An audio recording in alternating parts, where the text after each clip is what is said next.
Bienvenue, nouvelle édition de Défense sur i24 News. Au programme cette semaine, l'Arabie Saoudite dépasse l'Inde pour devenir le premier importateur d'armes du monde.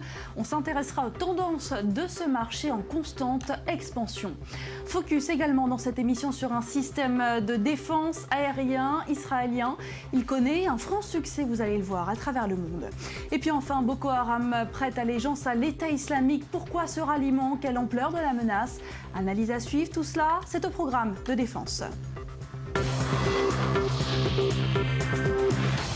Et lumière pour commencer sur ce rapport du cabinet d'analyse IHS sur le commerce de matériel militaire. Il est paru samedi. On y apprend tout d'abord que le marché est en pleine expansion, mais également que de nouveaux leaders y émergent. L'Arabie Saoudite s'arme à très grande vitesse. En 2014, le Royaume est devenu le premier importateur d'armes après avoir détrôné l'Inde. Regardez. L'Arabie Saoudite a été déclarée plus gros importateur d'armes en 2014, dépassant l'Inde qui avait acquis ce titre en 2013.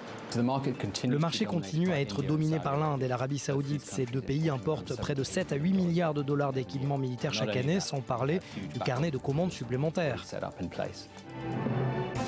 Selon le rapport annuel de la compagnie IHS sur le commerce d'équipements de défense globale, les importations d'Arabie Saoudite ont augmenté de 54% entre 2013 et 2014. Si l'on tient compte des commandes établies, les importations augmenteront de 52% en 2015. En clair, $1 sur 7 dépensé en importation d'armement en 2015 l'aura été par l'Arabie Saoudite. L'Arabie Saoudite et les Émirats Arabes Unis ont importé ensemble pour 8,6 milliards de dollars en système de défense en 2014, plus que les importations de tous les autres pays européens réunis.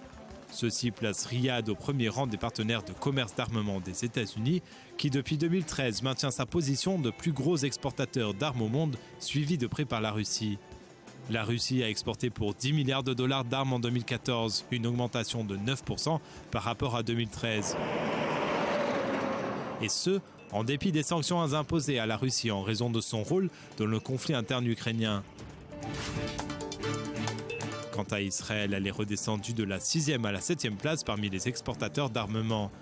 Le rapport annuel de la compagnie IHS sur le commerce d'équipements de défense globale examine les tendances de ce marché dans 65 pays et 40 000 programmes de défense à travers le monde. Et pour revenir sur ce rapport sur le commerce mondial annuel de la défense IHS, avec nous par Skype Jean Safra, expert international en armement. Bonjour. Bonjour là. Alors le rapport montre que le commerce de matériel militaire a vu une augmentation de près de 8 milliards de dollars l'année dernière. Comment est-ce que vous expliquez cette progression? Bon, il y a deux points. Le Moyen-Orient est devenu un point culminant pour l'Est. Et surtout avec le support des Russes sur l'Iran pour essayer de pousser vers le bas, vers l'Arabie Saoudite et tous les pays propriétaires du pétrole. De l'autre côté, nous avons les Américains qui poussent de l'autre côté pour maintenir un front en face de cette coalition russe-iranienne et surtout créant de perdre leur influence sur les pétroles et tout ce qui se passe dans cette région. En première. En deuxième, je crois que l'Arabie Saoudite va devenir ainsi s'imposer comme étant une seconde puissance après l'Égypte. Et dans cette phase de combat, on peut dire que c'est une nouvelle guerre froide entre les Américains et les Russes pour accéder à l'influence dans ce moyen. Alors justement, vous parlez de l'Arabie Saoudite qui veut s'imposer en tant que puissance militaire. À eux seuls, l'Arabie Saoudite et les Émirats Arabes Unis ont importé 8,6 milliards de dollars d'équipements militaires en 2014. C'est plus que toute l'Europe de l'Ouest. Dans quelle mesure est-ce qu'on peut relier cette tendance à la menace nucléaire iranienne? On sait que l'Arabie Saoudite et les Émirats Arabes Unis regardent avec inquiétude ce programme.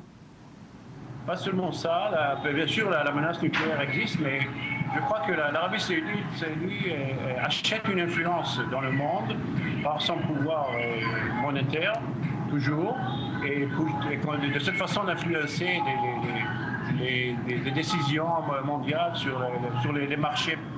Et on peut dire que le marché de défense est un très grand marché, un très vaste, et surtout pour ce point-là. Le deuxième point qui va s'imposer en face de l'Égypte et de l'Iran, étant une puissance, ils n'achètent pas tout ce qu'ils ont besoin, hein. Ils ont beaucoup d'armes, ils n'ont même pas besoin de tout ça. Mais je ne crois pas qu'ils ont des éléments pour les faire fonctionner. Mais ils ont l'argent, ils ont l'influence, ils ont des tendances à monter à tout le monde. nous sommes sur le terrain et nous avons une influence monétaire et aussi une influence armée.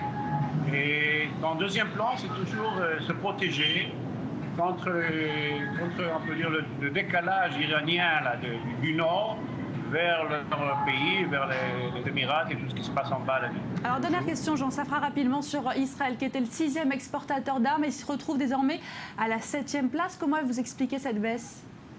Alors, nous sommes un petit pays, madame, tout petit, 7e place est honorable, en fin de compte. Et nous gardons l'avantage technique et technologique, et pas seulement les quantités. Et nous essayons de maintenir la différence entre nous et ce pays toujours, et les autres pays surtout. Mais étant dans la 7e place, dans ce cas-là, c'est pas trop mal.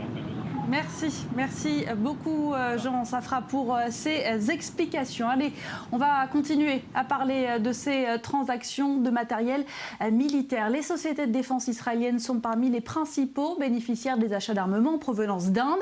Des contrats importants ont été signés entre les deux pays, parmi lesquels le système de défense antimissile Barak 8. Maxime Perret nous emmène dans l'usine d'assemblage de ce système de pointe. À l'image de son imposant pavillon au Salon Aero India 2015, la société IAI incarne presque à elle seule la vitalité des relations militaires entre New Delhi et Jérusalem. Cette année encore, sur le milliard de dollars investis par l'Inde dans l'achat d'armement made in Israël, l'industrie aéronautique israélienne joue un rôle prépondérant. En tête de liste, le Barak 8, un système de défense anti-aérienne conçu à l'origine pour la protection des navires de guerre contre des attaques de missiles, de drones et même d'hélicoptères de combat. L'Inde cherche à équiper ses puissants destroyers furtifs Kolkata avec ce système. Le système a deux configurations quand il est déployé sur un navire de guerre. La première consiste à protéger la flotte et la seconde sert à défendre une zone. Au sol, le système sert surtout à protéger une zone. Là où il est stationné, un lanceur peut assurer une protection sur un rayon de 70 km. Pour Israël, le Barak 8 peut avoir un double usage. Protéger ses navires, mais aussi ses immenses ressources de gaz au large de la Méditerranée, devenues des cibles stratégiques que demain pourrait viser le Hezbollah. Dans sa configuration navale, le Barak 8 peut faire face à n'importe quel type de menace, y compris le missile antinavire Yakout de fabrication russe,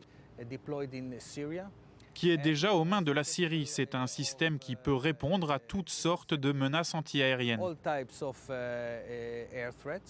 Le Yakout ou P-800, une arme qui figurerait depuis plusieurs années dans l'arsenal du Hezbollah.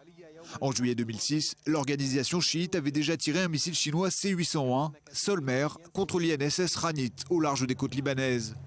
Le bâtiment israélien, une corvette, avait été lourdement endommagé.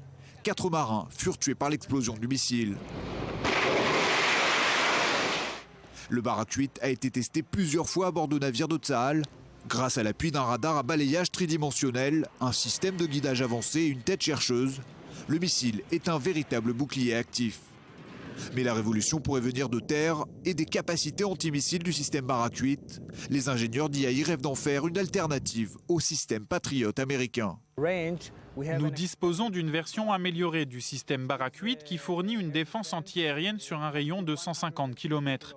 Cela rapproche ses performances du système Patriot qui est déjà intégré au bouclier antimissile israélien. De ce fait, nous avons pris les devants et pensons que la prochaine génération de systèmes antiaériens utilisés par l'armée de l'air israélienne sera cette version améliorée du Barak 8. Face à la menace des roquettes du Hamas et du Hezbollah, la version terrestre du Barak 8 pourrait être rapidement sollicitée. Nul doute qu'elle renforcerait un peu plus le bouclier antimissile israélien, déjà très étoffé.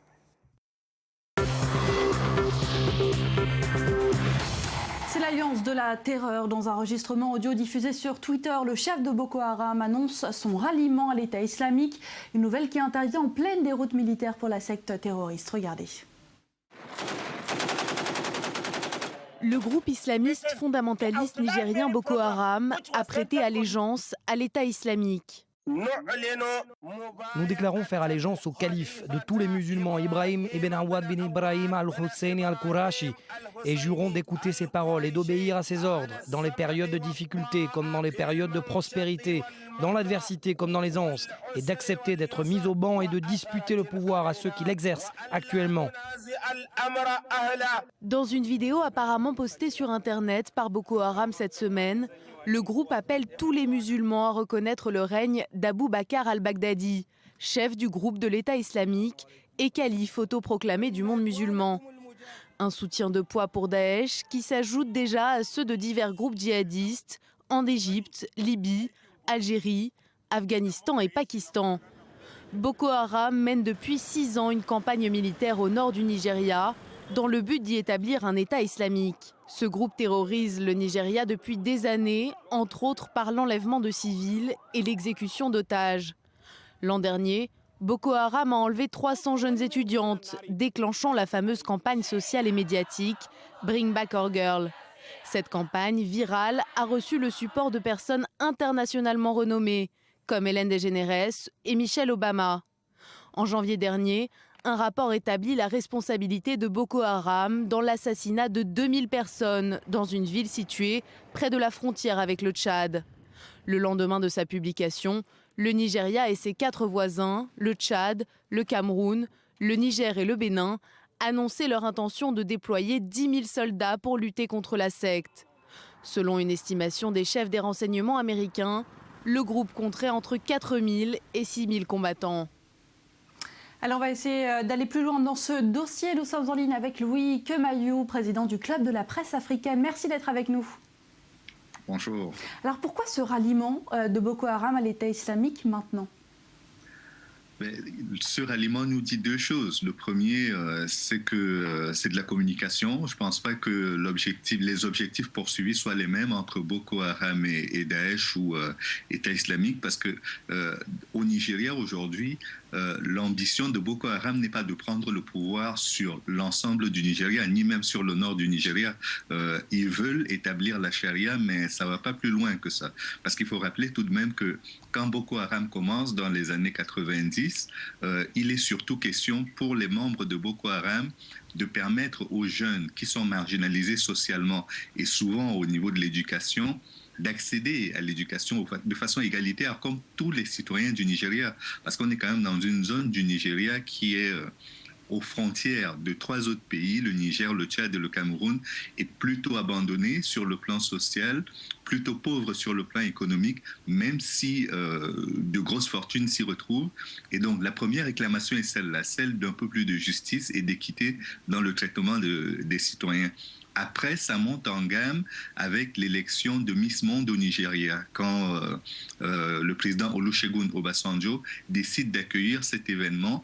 Boko Haram est l'une des premières forces sociales qui se soulève pour s'opposer à cela, parce qu'elle estime que c'est une perversion, c'est quelque chose qui ne va pas dans le sens d'une meilleure éducation des foules au Nigeria.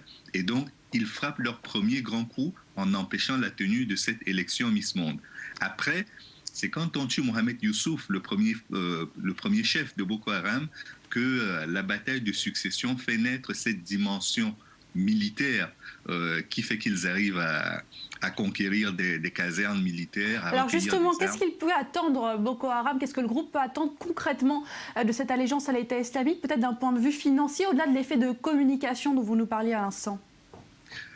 Ce qu'ils attendent, c'est que les défaites militaires qu'ils accumulent depuis quelque temps, parce que tant qu'ils étaient dans un tête-à-tête avec l'armée nigériane, il y avait une espèce de complaisance de la part du pouvoir central nigérian qui faisait qu'ils ne risquaient pas grand-chose jusque-là. Les batailles militaires, les militaires s'enfuyaient devant eux et donc ils ramassaient des armes et ils gagnaient des villes et des villages sans grande difficulté. Aujourd'hui, ils sont sortis du territoire nigérian pour attaquer au Niger, au Tchad et au Cameroun. Du coup, la riposte est beaucoup plus ferme et beaucoup plus musclée que ce qu'ils avaient eu jusqu'à présent en n'étant que devant l'armée nigériane. Donc, quelque part, c'est une espèce d'appel au secours et c'est surtout une manière d'attirer l'attention sur le plan international en s'arrimant à quelque chose qui est devenu une espèce de marque de franchise pour eux, Daesh ou l'État islamique aujourd'hui. Alors vous parlez de l'équilibre des forces sur le terrain. Est-ce que c'est l'entrée en guerre du Tchad qui a changé la donne ? Tout à fait, parce que l'entrée dans le jeu à la fois du Tchad, du Niger et le Cameroun apporte quelque chose de très négatif pour Boko Haram, c'est l'alimentation à partir de l'extérieur. Cette zone du Niger est une zone qui est quand même enclavée, ne l'oublions pas, il n'y a pas d'ouverture sur la façade maritime comme c'est le cas pour les États du Sud dans la région du delta du Niger. Donc pour s'alimenter, la plupart du temps, les produits venaient du Soudan passant par le Tchad et le Cameroun. Donc le positionnement de troupes sur ce chemin d'approvisionnement fait qu'ils sont contraints de chercher une nouvelle source d'approvisionnement et quelque part, s'ils font allégeance à Daesh, cela les rapproche d'une certaine manière des forces que l'on retrouve aujourd'hui en Libye et au Mali et qui peuvent peut-être représenter une alternative en termes d'alimentation et de sources d'approvisionnement extérieures. Merci beaucoup Louis Mayou pour cette analyse et merci à vous d'avoir suivi cette édition. Je vous retrouve dès la semaine prochaine pour un nouveau numéro de Défense. Soyez au rendez-vous.